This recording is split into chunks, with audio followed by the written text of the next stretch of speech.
வணக்கம் மாணவர்களே. காணொளியில் உங்களுடன் இணைவது உங்கள் தமிழாசிரியை ராதா. இந்த காணொளியில் இலக்கண பகுதியில் இன எழுத்துகள் என்னும் தலைப்பில் பார்க்க உள்ளோம். இனம் அப்படின்னா ஒன்றாக, ஒரே மாதிரியாக அப்படின்னு எடுத்துக்கலாம். அதாவது இப்போ நீங்கள் உங்கள் நண்பர்களோட எப்பவும் ஒன்றா இருப்பீங்க இல்லைங்களா, அந்த மாதிரி எழுத்துக்களிலும் சில எழுத்துக்கள் பார்த்தோம் அப்படின்னா எப்பவும் ஒரு எழுத்து வரும்போதெல்லாம் இன்னொரு எழுத்து சேர்ந்தே வரும். அந்த மாதிரி வரக்கூடிய எழுத்துக்களை அந்த எழுத்தினுடைய நண்பன் அப்படின்னு சொல்லலாம். அப்போ அதை தான் அதனுடைய இன எழுத்து ஆகும். இப்போ நீங்கள் உங்களோட நண்பரோட அன்பாக பேசுவீங்க, அல்லது ஒரே மாதிரியான ட்ரெஸ் போட்டுக்குவீங்க, இல்லைன்னா என்ன பண்ணுவீங்க, ஒரே மாதிரியான உணவுகளை சாப்பிடுவீங்க. உங்களுக்கு பிடித்ததெல்லாம் அவங்களுக்கு பிடிக்கும். நீங்கள் இருக்கிற இடத்துலலாம் உங்கள் நண்பரும் இருப்பார்ப்பா, அல்லது உங்கள் நண்பர் இருக்கிற இடத்துலலாம் நீங்களும் இருப்பீங்க.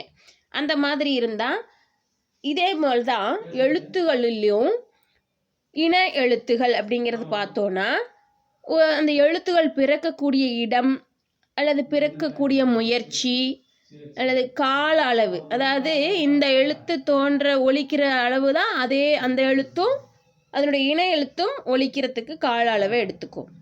அப்புறம் வடிவம், ஒரு எழுத்து இருக்குதுன்னா அதே மாதிரியான வடிவத்தில் இன்னொரு எழுத்தும் இருக்கும். அந்த மாதிரி இருக்கிற எழுத்துக்கள் என்னன்னு சொல்லுவாங்க அப்படின்னா இன எழுத்துகள் அப்படின்னு சொல்லுவோம்.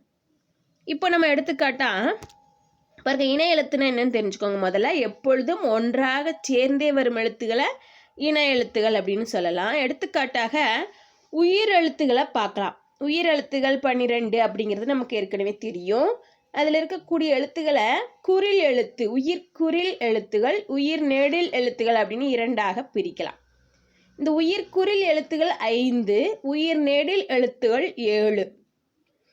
இந்த உயிர் குறில் எழுத்துகளுக்கு இன எழுத்தாக உயிர் நெடில் எழுத்துகள் வரும் அப்படிங்கிறது விதி.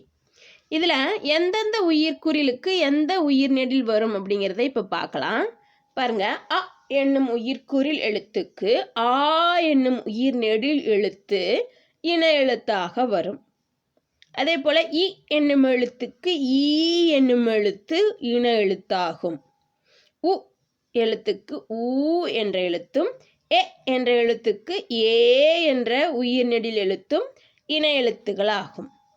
அடுத்ததாக இருக்கக்கூடிய ஐ என்னும் எழுத்துக்கு இன எழுத்து என்ன? சிந்திச்சுட்டே இருங்க, அடுத்தது பார்த்துட்டு வந்துடலாம். ஓ என்னும் எழுத்துக்கு ஓ என்னும் நெடில் எழுத்து இன எழுத்து ஆகும். அதே போல் ஔ என்னும் எழுத்துக்கு இன எழுத்து எது? இப்போ ஐ ஔ என்ற எழுத்துகள் இரண்டும் நெடில் எழுத்துகள். கொஞ்ச நேரத்துக்கு முன்னாடி நம்ம பார்த்தோம் உயிர் குறில் எழுத்துகளுக்கு உயிர் நெடில் எழுத்துகள் இன எழுத்துகளாக வரும் அப்படின்னு. ஆனால் இந்த ஐ ஔ என்ற இரண்டு எழுத்துகளும் ஏற்கனவே உயிர் நெடில் எழுத்துகளாகத்தான் இருக்கு. இந்த நெடில் எழுத்துகளுக்கு இன எழுத்துகள் என்ன வரும் அப்படின்னு பார்த்தோன்னா, இந்த ஐ என்னும் எழுத்தை உச்சரித்து பாருங்க.